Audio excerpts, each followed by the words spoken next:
Good afternoon. Welcome to the Holocaust Center for Humanities Lunch and Learn series on Zoom. My name is Julia Thompson, and I'm the center's Education Program Manager. A live transcript for this program is available on Zoom. Click Live Transcript at the bottom of the screen, and then click Show Subtitle. After a few announcements, today's program, featuring Center Speakers Bureau member Daphna Robon, will commence with her talk titled My Family's Story: Survival, Escape, and Immigration. Please add questions to the Q&A box at the bottom of your Zoom screen as you listen today, as we will leave time for questions before concluding. Thank you to our 2021 Lunch and Learn series sponsors, the Tacoma Jewish Community Fund, Home Street Bank, and the Francis Roth and Stanley R. Schill Foundation. When folks visit the Holocaust Center in downtown Seattle, we ask them to consider the land on which they stand. The center is on the traditional land of Duwamish and Salish peoples. We honor with gratitude the land itself and those who came before us, who stewarded the land, and those who remain leaders and activists within our community. If you're located outside Seattle, I encourage you to visit native-land.ca to learn about the Indigenous lands on which you may work, live, and play. For 32 years, the Holocaust Center for Humanity has been committed to teaching the lessons of the Holocaust and the difference one person can make. Each day, we're looking for new ways to reach students, support educators, fight anti-Semitism, bigotry, and hatred, and share stories of the Holocaust. If you believe in what we do, please consider supporting the Holocaust Center. Our Voices for Humanity virtual fundraiser is in just 2 short days, this Thursday, October 21st at noon, and it's not too late to register. Please visit holocaustcenterseattle.org/VFH. The link will be in the chat, where you can donate today and register for the Voices for Humanity virtual program. You'll hear from teachers, students, and many others affected by the center's work. So thank you for your support. During the 6+ years that I've worked with the Speakers Bureau program at the Holocaust Center, I've witnessed and continue to be awed by the incredible dedication of dozens of Holocaust survivors and their descendants who share their very personal, vitally important experiences. This is not an easy thing to do. Whether an individual has spoken for decades or they've just made their classroom debut, each time a speaker presents, their family, history, emotions, experiences, these are all on display. It takes courage, strength, motivation, and empathy to share your own or your family's Holocaust story over and over again. The outbreak of COVID-19 did not stop the Speakers Bureau. Our speaker today, Daphna Robon, is one of several speakers who actually made their speaking debut mid-pandemic, which means that all of her presentations to date have been virtual. Despite the challenges, Daphna has remained resolute in sharing her family's story with as many people as possible. Daphna has so far presented to over 600 listeners, and I think today will make over 700. Daphna continues the legacy of her parents, Imre Friedmann and Naomi Kraus. As you'll hear from her, they were both natives of Budapest, Hungary, and endured homegrown Hungarian anti-Semitism and then the persecution of the Nazi regime. Imre was forced to work in a slave labor camp, while Naomi was hidden in a Swiss safe house. Following the war, Imre escaped communist Hungary to Vienna, where he was able to earn his Ph.D., eventually immigrating to become a professor at Hebrew University in Jerusalem. Naomi and Imre met in Israel, and Naomi also earned a Ph.D. The couple relocated to the United States for highly successful careers in the sciences. Daphna was born in Israel and spent most of her childhood years in Houston, Texas. She now lives in the Seattle area with her family and works as a real estate broker. Daphna is a fierce advocate for Holocaust education, for combating anti-Semitism and racism, and is passionate about sharing her family's story. I am so grateful to Daphna's hard work and for her collaborative spirit with us at the Holocaust Center. Daphna, thank you for being here, and I will now turn things over to you to begin. Julia, thank you so much for that incredible introduction. And I just can't even tell you how excited I am to be here with everybody. You know, everybody has a family story. So I am just thrilled that you're interested in hearing about mine. I'll go ahead and start screen sharing now. So just bear with me for 1 minute, please. Okay, 1 second. Okay, so Julia already told you a little bit about me. I grew up primarily in Houston, Texas, graduated college at University of Texas at Austin, worked for a few years as an insurance claims adjuster, and then I moved to Pittsburgh for law school. Happened to meet my husband while in Pittsburgh, not in law school, but there. We moved to, I worked as an attorney in Pittsburgh and then in New York City, and then we moved around a lot. Eventually we made it here to the Seattle area, and I started as a residential real estate broker about 11 years ago, and I absolutely love it. So that's just a little bit about me. So I'm going to be sharing with you the story of my parents, Imre Friedmann and Naomi Kraus. Let me tell you a little bit about first why I am telling my story. So you see here a picture of me and my absolutely sweet, adorable grandma Gizzy, who I just love so much. And I'm dedicating this to her. So my grandma Gizzy lost both her husband, her son Bundy, siblings, parents, lots of extended family in the Holocaust. And she was one of those people, she used to embarrass me when I would go to the store with her, because she would just hug everybody, you know, every salesperson. And I just thought, oh, so embarrassing. So she was like super lively and jovial that way. But then she had this other side of her. I would spend summers frequently at her house during the day. And she had a photo of my grandfather, her husband, and my uncle on the wall. And every day without fail, I would see her, and she would, you know, she would say a prayer, and she was visibly shaken, and sometimes, you know, even crying. And then she would kind of collect herself and go back to being her happy self. So that, you know, I really saw how the Holocaust had this huge impact on someone I cared so deeply for. And on the same hand, she showed me what it means to be resilient. I mean, this is a person who's through the most horrible thing you could imagine, and she came out on the other end. Now, I want to also thank the Holocaust Center for Humanity. They helped me so much with these presentations. I wouldn't be here sitting here today without their help. They put the PowerPoint presentation together. They helped me, you know, craft just how do you tell the story. They helped me with some of the documents. Also, you're going to actually get to meet my parents, because my father gave his video testimony to Steven Spielberg's Shoah Foundation, and my mother gave her testimony to the Houston Holocaust Museum. So you're going to actually meet them. Now, interestingly enough, both my parents, as Julia mentioned, were scientists. My father was a microbiologist, and I have to brag a little. He's actually credited with discovering plant life in Antarctica.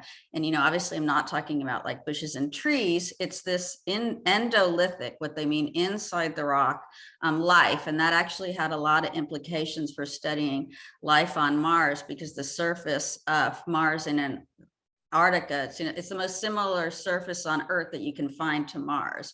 And then my mom was a biochemist, and her research had implications for diabetes.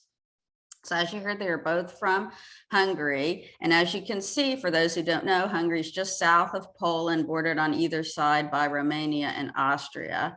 And they were both from the largest city, Budapest, Hungary. Now, they didn't meet there, they met later, but they were both from Budapest. And you can see on the left, it's a photo of my mom with her parents. And on the right, a photo of my dad's family. Now, and Gizzy here is sitting, my sweet grandma Gizzy with little Bundy on her lap. And then one of her sisters is missing. I'm not sure. This is the photo I found, but one of the sisters is missing from that photo. So my grandfather, Hugo, and Gisela, Gizzy, as I call her, got married in 1920. Here's a photo taken on their wedding day. And prior to meeting, Gisela had worked at a bank in the foreign exchange department. She was one of those people who's very good at calculating numbers in her head. And Hugo had a business, as my father describes it, ladies' notions for fashion, like zippers, clasps, maybe a little lace, buttons, that kind of thing. Here is a picture of their wedding certificate or the marriage certificate. And you can see it says in Hungarian marriage certificate. This is, I'm showing you now is my father's birth certificate when he got married. And what I think about when I see this is, my father and mother, they were born in Hungary, their parents' parents. I mean, the point is for generations and generations. So they're living in this land that they felt, this is where they belong.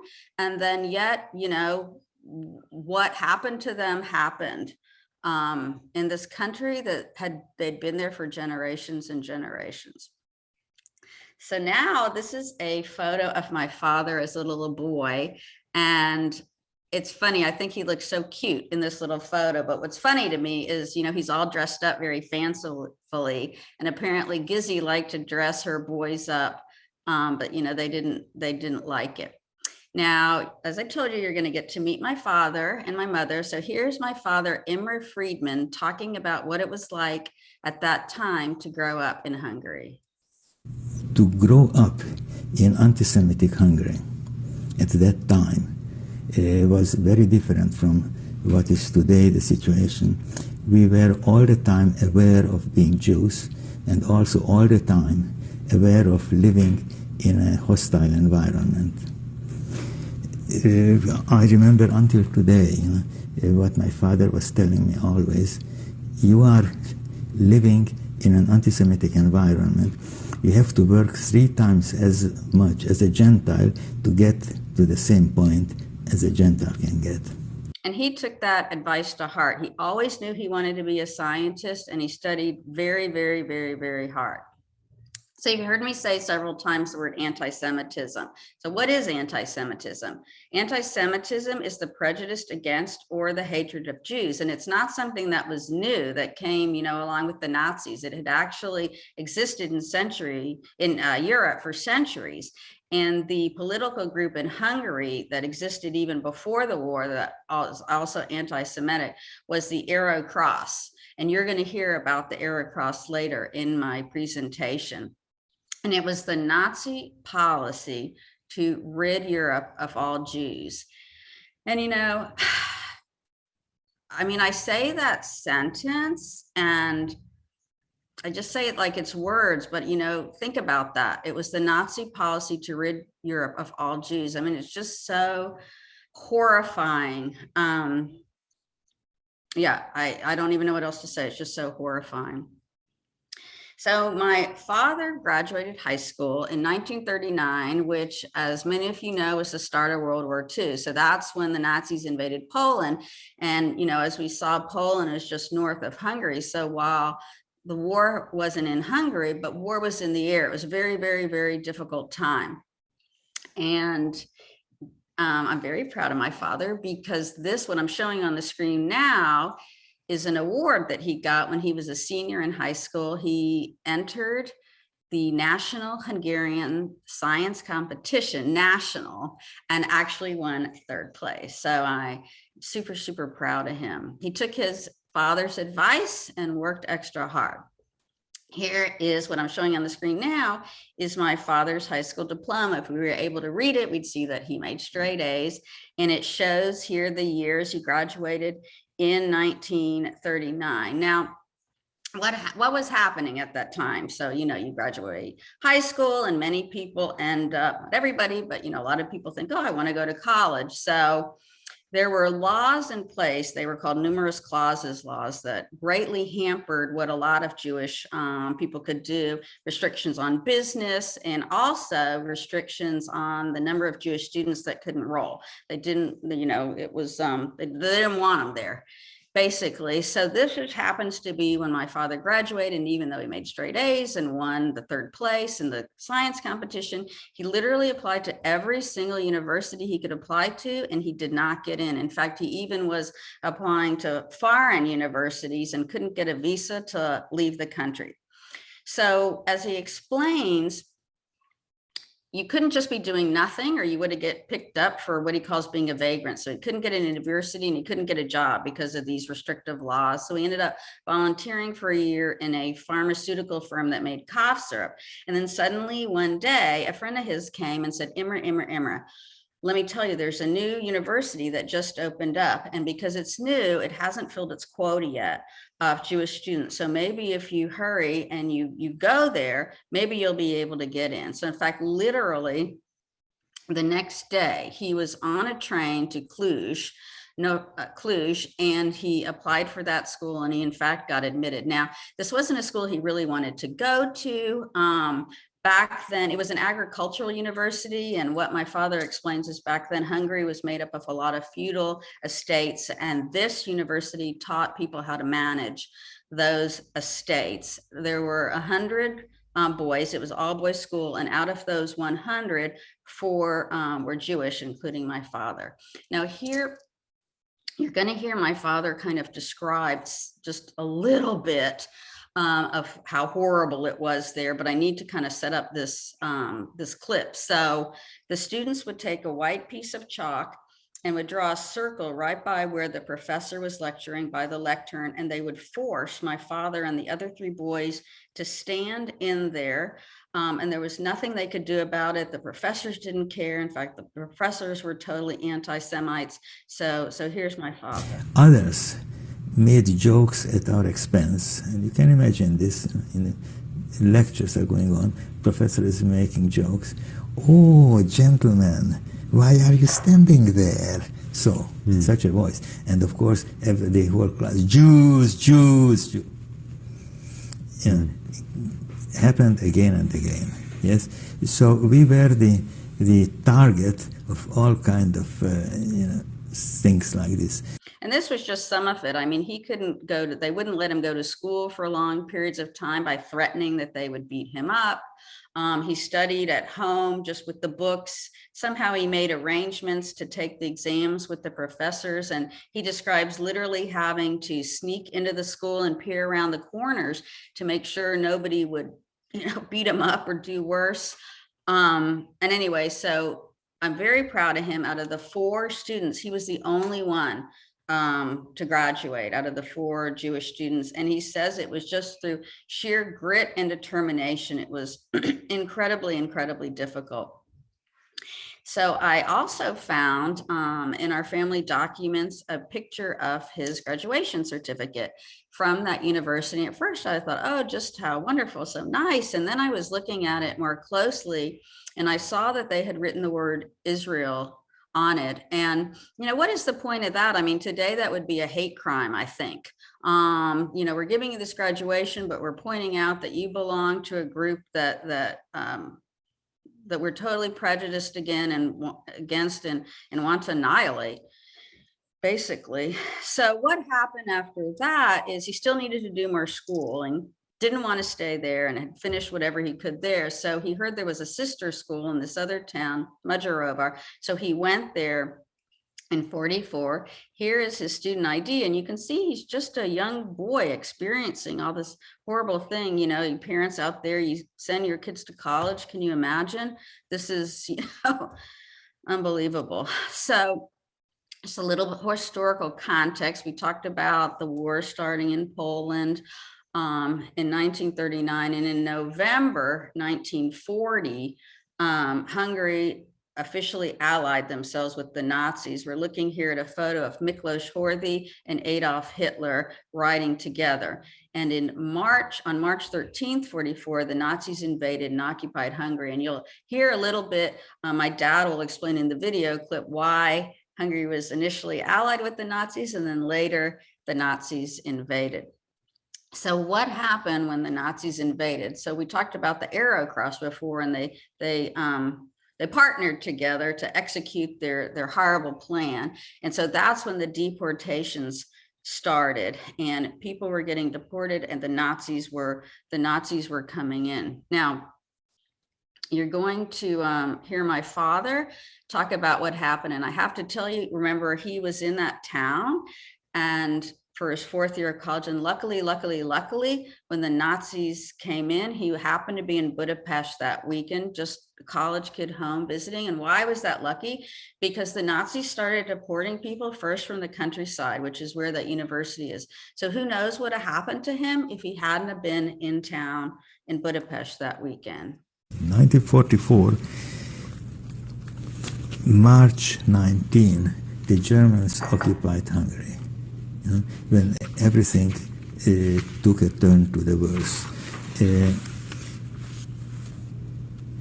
I remember that day, I was in Budapest that day, and German troops occupied suddenly Hungary because, and the reason for this was that Hungary was they perceived that Hungary is vacillating in support of Germany.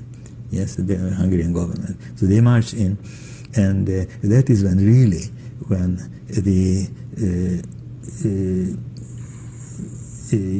the deportations and everything started. So that's what happened. And, all these Nazis, they're coming in. So, well, what does that mean? They have to live someplace. They have to work someplace. So what did they do?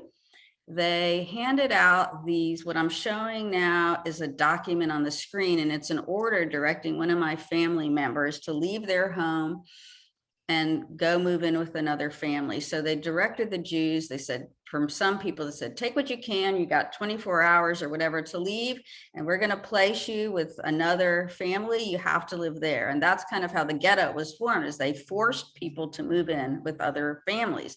Sometimes they knew them, sometimes it was just strangers, smashed together. Luckily, my great-grandparents' house, Gizzy's parents, you saw them in the photo earlier, their house was in, what would become the ghetto. So my father and his family moved in with them. So at least the family was together, which was a good thing. Now, my father was drafted into the labor camp, and it was a mobile unit, meaning they moved along. And the reason they moved along is because this unit was responsible for helping to build mounds for the railroad. So as they were building the track, obviously they had to move along the path of the track. And when he got the orders, all he was allowed to take was a backpack. And that's it. And he had to take, his eating utensils, because that wasn't provided. It could be freezing, tons of snow, hot, everything just in one backpack. The only thing that the labor camp gave him was food and a shovel. So there he was in the Ukraine, which is where the labor unit happened. Now, what happened then? Incredible. So the Soviets, were coming from one direction, the Nazis were coming from the other. And the Soviets were advancing and getting close to where he was in the Ukraine. So what was it like to be in the labor service? So I'm showing a photo of some Jewish men doing, not my father in this picture, doing hard labor in Debrecen, which is a Hungarian town. And so that's what that photo shows. Now, as I mentioned, in October 44, the Soviets were coming in. So what did I forgot. Yes, I am so sorry. So this postcard, in fact, I'm so happy. So this postcard, my father was actually able to write postcards from the labor camp to his family. So obviously couldn't really write what was going on because they were being monitored, but at least he was able to send postcards, hoping that his family received them so they'd know he was okay. Now, he wasn't getting information back, but if anybody out there is local and can help me decipher these, because I can't read or write Hungarian, I don't speak Hungarian, that would be amazing. So what happened when the Soviet front came is people want to leave the front. People don't want to be where the front is. So people started to run. The villagers were abandoning homes, walking away. One of the guards that was guarding my father's labor unit, took all the money and run. People were walking, and they were walking on the path away from the front to the town of Berigova. Now, one night, my father was walking. He was walking along with a friend of his that he had met at the labor camp, and it was pitch black in this mountain, town. Somebody came, and my father said it was so dark they could barely see his face. And he says, oh, I want to warn you. I want to warn the gentleman. And my father couldn't believe, that anybody trusts them as gentlemen. But I want to warn the gentleman that when you reach the town of Berigova, the Nazis are there. If they find you, they will deport you to the extermination camps. So that was the very first time my father had gotten any confirmation that the concentration camps existed. He had heard rumors, but again, he wasn't getting news, being in this mobile labor camp. So as you can imagine, he and his friend were petrified. So they devised a plan. They thought, okay, here's what's going to happen. Because somehow the guards were still around. They couldn't just do what they wanted. We're going to eat our lunch. We're going to sit down in front of one of these abandoned homes that the villagers has left. And we're going to see, maybe there's some time when nobody's looking at us, and then we'll go into the house, we'll hide, and then we'll wait for the people to cross. And then maybe we can escape and we won't have to go to Berigova. So they're executing on the plan. They're sitting there and they're eating. And all of a sudden, one of the Hungarian soldiers spies them and knows that they're up to something they shouldn't be. And he puts a gun right in my father's face and he screams at him, "You dogs of Stalin, you're trying to escape." And my father says he can tell, will he kill me? Will he not kill me? Will he kill me? Will he not kill me? So then the soldier says, okay, get up. You have to walk in front of me. I'm keeping this gun to your back the whole time. I'm walking you into Berigova. So they get to the town of Berigova. And as you can imagine, he and the friend are just shaking, mortally afraid. What is going to happen? All of a sudden, incredibly, luck came in, and they heard somebody say, you two Jews over there, you're arrested, come here. And they turn and they look and they cannot even believe it. They recognize a man that had also, a Jewish guy who had been in the labor camp with them. Somehow this guy, we don't know to this day, had gotten a Hungarian soldier uniform and gun and was pretending to march all these other people along. So, my father and the guy went with him and pretended to be marched along. And I have to stop and say that this guy was an upstander, incredible. He could have just saved himself. We don't know how he got that uniform. He did not have to save all these people. And he continued to bring more people in, to save them. Unbelievable. So my father probably wouldn't have made it not for this guy. So then he marches them into one of these abandoned homes, and they wait in the cellar for a couple of days. Some guy, a Soviet soldier, had run into the basement. He had blood on his face. Nobody could understand what he was saying, but they kind of took to it. He said something like, "Stalin has liberated you," and they knew the front had passed, and they still waited, and then they came out. Now, at that point, what to do? So I don't know why somehow my father separated from the friend he'd been walking with. And my father decided to go to this town of Debrecen. It was still impossible to get to Budapest, but he decided to get to Debrecen because he had an uncle there, some family who had a factory. And he thought, maybe I'll just go there. So he got to the town, the family, the uncle, nowhere to be found, but the employees of the factory let him work there. And he also enrolled in the university. My father's very dedicated to getting his studies and being a scientist. So that's what he did. And then finally, February 1945, the first train opened up to Budapest, and my father was on it. It was so crowded, he had to climb on the top of the train and lower himself down. So the photo I'm showing, it's a photo of the Soviet troops in Budapest once they had taken over and liberated it from the Nazis. Now, what does my father find when he gets to Budapest? Poor Gizzy, my sweet, sweet Gizzy, in horrible, horrible condition. She's there alone. They don't know what happened to Bundy yet. Her parents both died in the apartment just a day from each other. They kind of sensed, they were in different rooms, that the other one had died of just, malnourishment. It was very, very cold, no medicine, horrible conditions. And my grandfather had been taken away, forced from his home in October of 44, never to be seen from again. We think he was probably murdered on a forced march. So, this is a picture of my uncle Bundy. You see it says Andor on the screen because his given name is Andor, but his nickname was Bundy. And I just always heard him called Bundy, so I just call him Bundy. But as you can imagine, people are coming into town, and so they're showing photos of everybody. Have you seen this person? Have you seen this person? So nobody's seen him. And finally, they see someone who had been back from Buchenwald concentration camp, and they say, have you seen him? And the man says no. And so my father and Gizzy start to leave, but then the man calls my father back, come here, come here. And he whispers to my father so that the mother won't hear.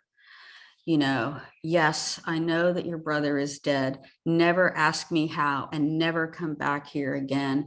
And we found out later that Bundy was murdered in Buchenwald on March 3rd, 1945 from something called blood poisoning. So I don't really even want to research exactly what that's code for, but it was a horrible, horrible way for a wonderful young man to be murdered. So what happened then to my father and Gizzy? So there they were in Israel. What to do now? They need money. So they tried to resurrect my grandfather's business. That did not go well. My grandmother went back to the bank that she had worked at prior to getting married. And my father re-enrolled in school to complete his studies. And then they wanted to leave Hungary because, kind of obvious reasons, but it wasn't easy. You couldn't get out. So one day, all of a sudden, there's a knock on the door, and a man is there with a note, and my father looks at it. He recognizes the handwriting from a friend of his who had already somehow gotten to Vienna, Austria, and this friend had paid the person, it was a smuggler, to take him out. So you can imagine, but he had to leave the next day. So you can imagine the conversation with my father and Gizzy, grandma, that night, what to do. Like if he goes, then she's there alone. I mean, what to do. So very stressful situation, but they thought, okay, you go, Imre, you go, and I'll just see what happens. I'll try to get out when I can.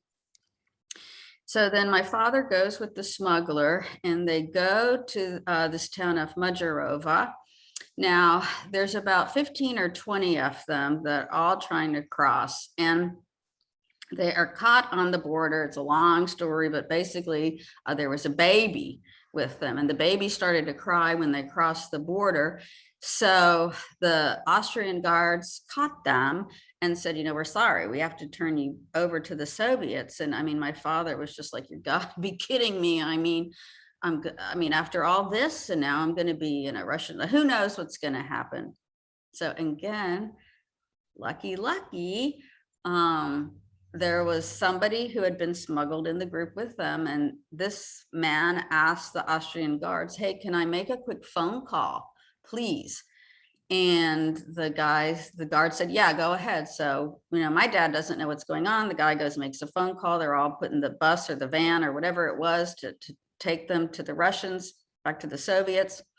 And after about 20 minutes, the van stops, the doors open, they're out, and they're let out into the American section of Vienna. And it turns out that the guy with the phone call had called someone, and that person had bribed the guards to let them out. So there he was in Vienna with, nothing, invalid papers, but there he was. So while he was in Vienna, he enrolled at the university. He completed his Ph.D. He was able to legally immigrate to Israel in 1952 on this boat, the SS Arza, that left from Genoa, Italy, to Israel. And now I'm going to go back and tell you what happens to my father once he gets to Israel. But first, I'm going to share with you the story of my mother. So here's my mother with her parents, my grandparents, Jacob and Vilma Kraus. And prior to getting married, my grandma was a housekeeper, or not a housekeeper. I mean, she never worked. She was a housewife, I guess you'd call it. And my grandfather was in the wholesale wine business. So selling wholesale wine and selling wholesale barrels. So what was happening again, you know, the Arrow Cross was this very anti-Semitic group, and this photo shows the Arrow Cross in Budapest after the Nazi invasion. And this photo was supplied to me by the Holocaust Center for Humanity. And when I look at this photo, what do I think?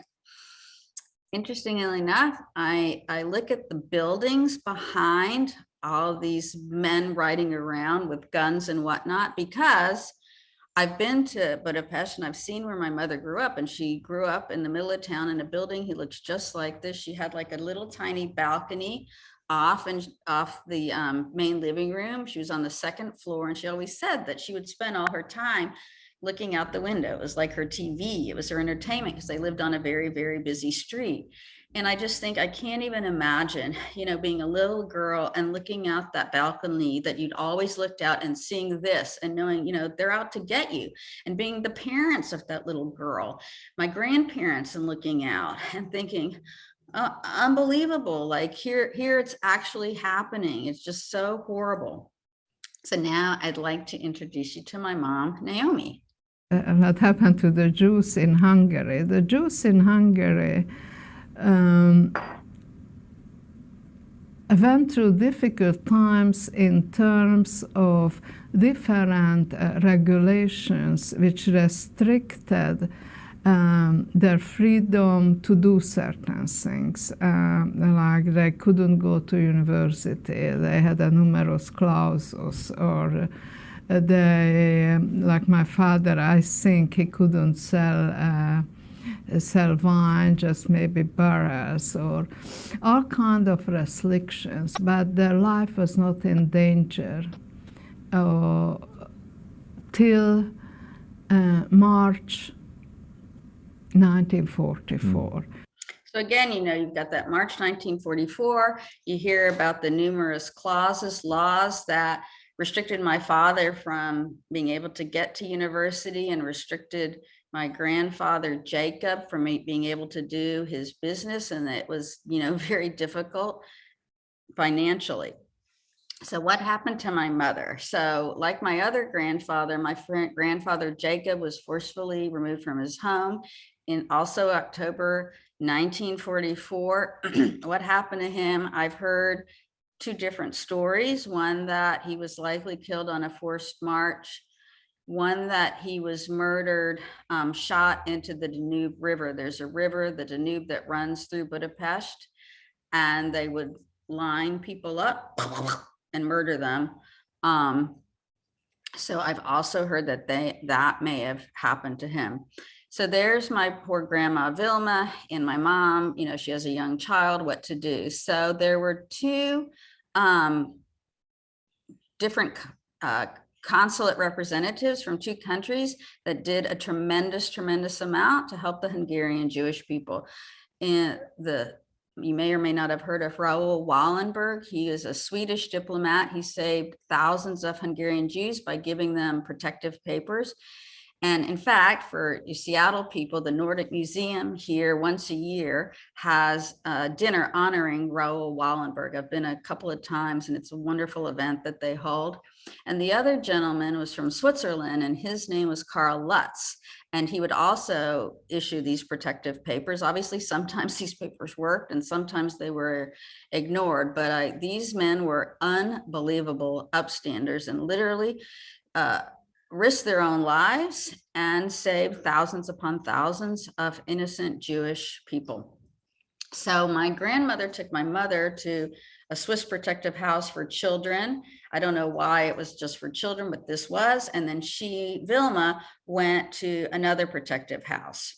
So she was there. Now, while my mother was in this protective house, her cousin, who was older than her, this guy Imre Markowitz, also Imre it's just a common Hungarian name. It's got nothing to do with my father, came, and for whatever reason, he decided that he didn't think she was safe there.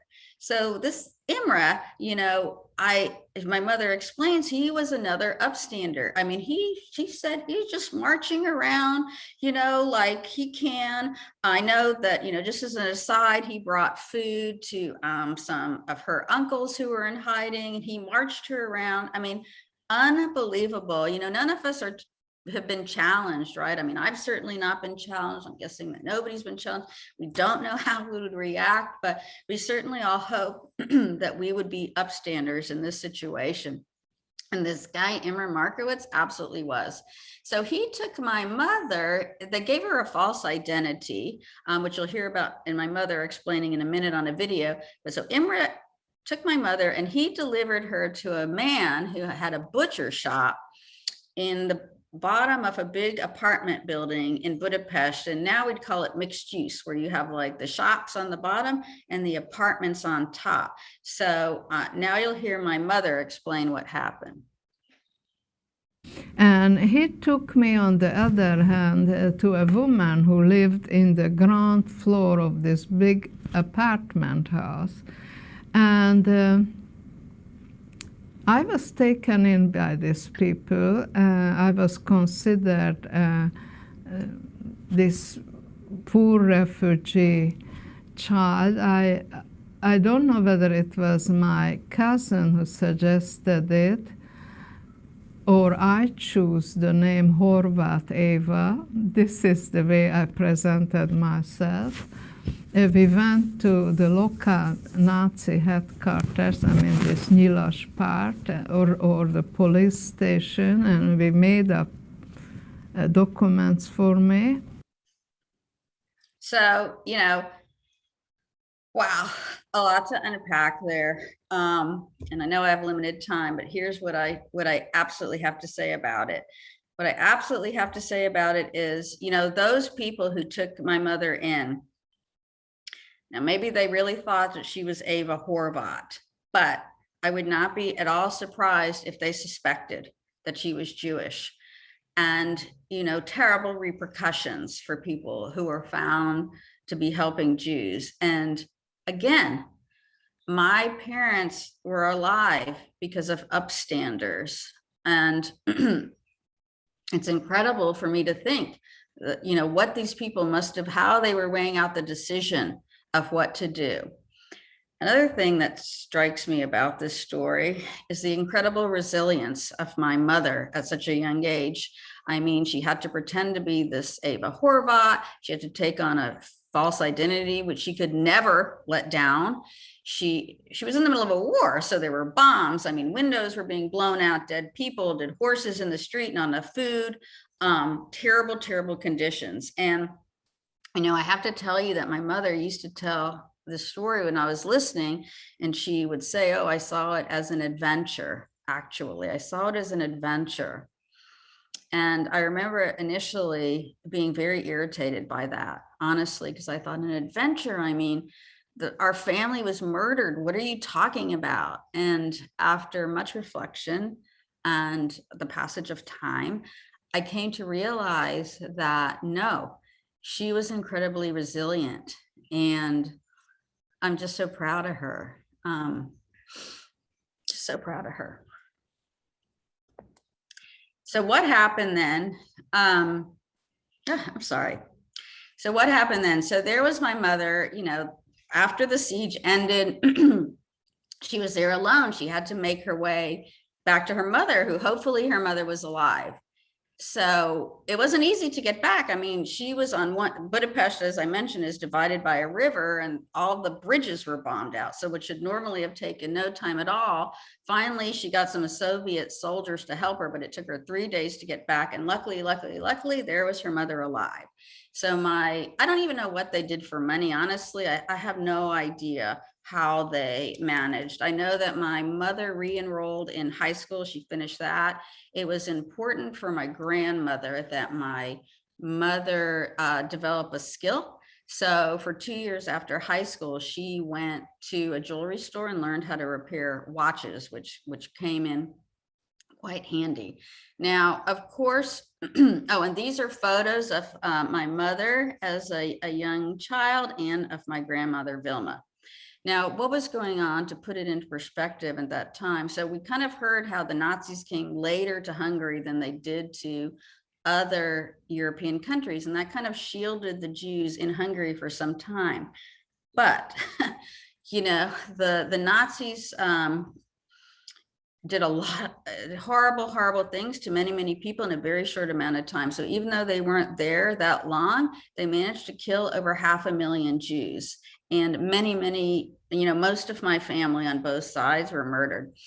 There was a railroad track leading directly from Budapest straight to Auschwitz. And this photo that was provided to me from the Holocaust Center for Humanity, it shows the Jews arriving, and what would happen is they would divide them into two lines, the men, the women, and the children. And then further, if, you know, did you look like you could work? Were you useful in some way? And if not, you were immediately led to the gas chambers. And the below photo is a photo of women and children being led to the gas chambers. And, you know, it always strikes me, and just when I look at this photo, because I think, you know, within not long at all after this photo was taken, everybody in that photo was murdered.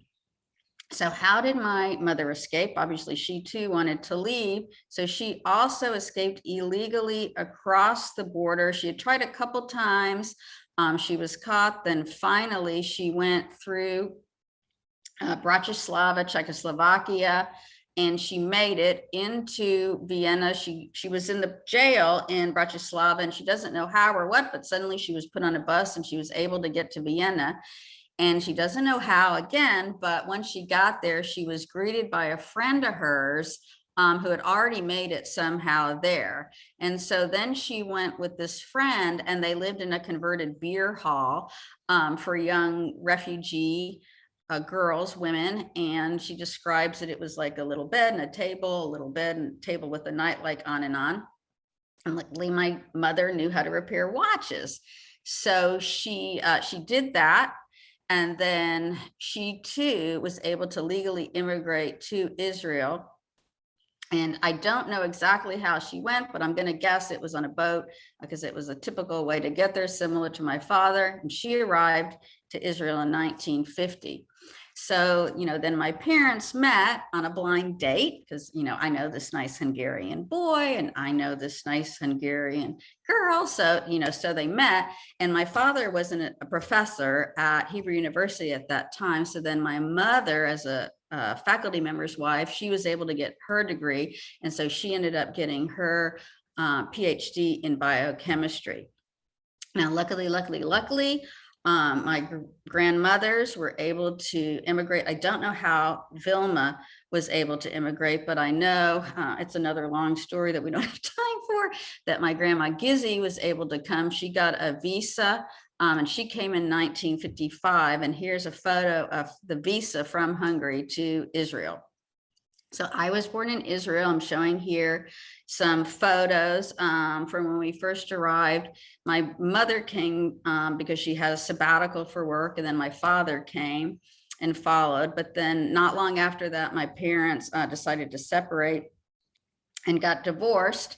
And in 1968, my father became a professor at Florida State University, and my mother in 74 became a professor at University of Texas Health Science Center. And this photo here was on our front yard in Houston when Vilma came to visit us one year. Now, I already mentioned my dad was quite well known in his field. Here he is in Discover magazine. He was also in National Geographic.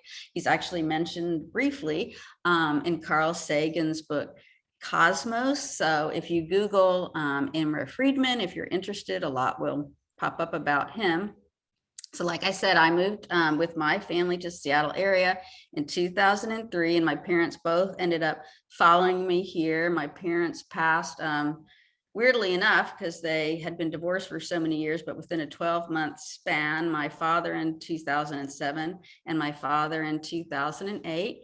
And here's my family. This is a photo taken a couple of years ago. We took a family trip to Mexico, myself, my daughter, who just graduated, University of Washington, my husband, and then my son, who is a sophomore currently at the University of Washington. So I want to thank you all very, very much, and happy to take any questions. Daphna, thank you so much. Your presentation is just packed with information. And we have some questions here, so we'll try to get to as many as we can.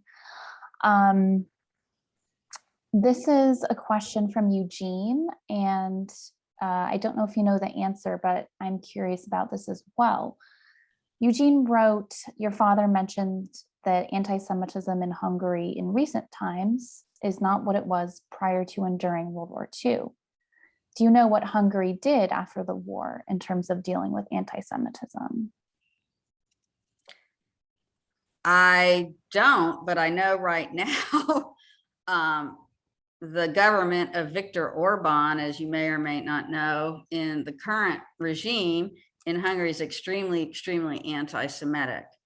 So I do know that, and I don't know that it was ever, I don't know that anti-Semitism was ever gone completely.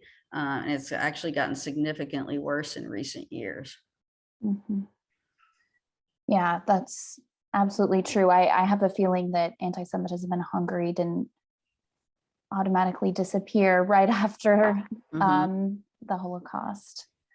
A great question from an anonymous attendee about your documents and primary sources.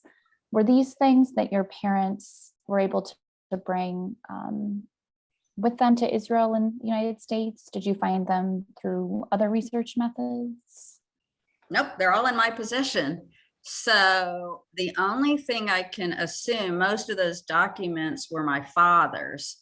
And, Gizzy stayed in Hungary till 1955, at which point she was able to legally immigrate to Israel. So I assume she just had them and she brought them with her. And then the few that I have from my mother, maybe Vilma brought them, her mother, when she immigrated in 1950. Mm-hmm. Yeah, it's so special that you have all of those to kind of trace your family history. Thanks, Daphna. A question from Anne about how old you were when your parents told you about the Holocaust. Is that something you remember? I don't remember, but honestly, we really didn't talk about it too much. And unfortunately, as is true for so many children of Holocaust survivors, I didn't think to get more interested in it until after they had passed. I kind of feel like it's just not something you really want to talk about too much with your parents, because it's so painful. So I'm very lucky that they had given the video testimonies to help, so I can piece their story together. And I have the documents that I found and used Google Translate to figure out what they said. Hungarian is not an easy language for a non-native speaker.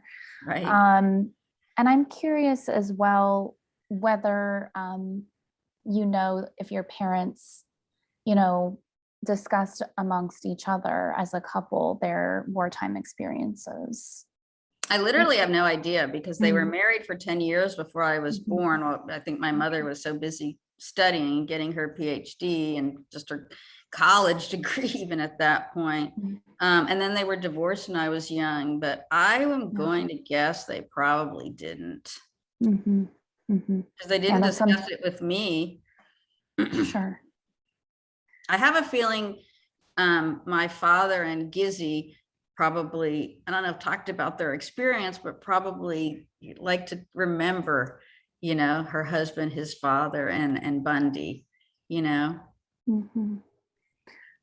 Well, thanks, Daphna, for speaking on that.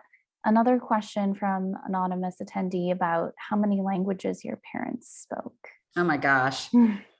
So, well, my mother fluently Hungarian, English, and Hebrew. She spoke Hebrew very, very well because she got to Israel when she was quite young. My father, fluent 4, because he spoke German very fluently. And then he could kind of read, I think, Italian, French, I think maybe even a little Latin he had learned in school.